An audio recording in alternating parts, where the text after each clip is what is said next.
Кыргызстанда үйлөнүү үлпөт менен тойлор болбой калса эмне болот?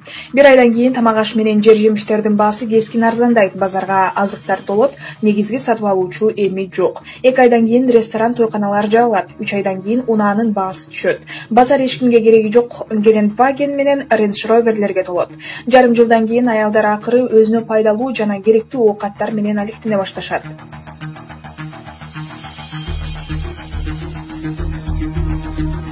Бир жылдан кийин кыргызстандыктар чогулган акчасы көбөйгөнүн байкашат. Коротуш керек, чет жакка эс алганы чыккандардын саны көбөйөт.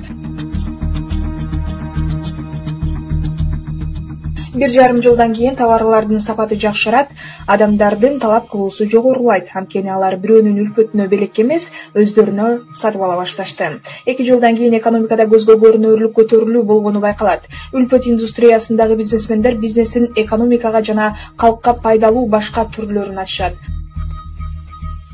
3 жылдан кийин акыркы жалган ырчы жок болот.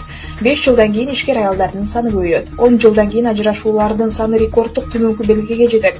Эч ким мактануу иретиндеги никеге барбай калды. 50 жылдан кийин ата-энелер балдарына болбогон жомокторду айтып беришет. Илгери ушундай бир иш-чаралар болгонун, аякка такыр эле тааныбаган адамын конокко чакырганын жана үй жайын 20 жылга бирөөгө коюп кредит алганын, эң башкысы тойгачан жана тойго барыш керек деген сөздөр жок болот.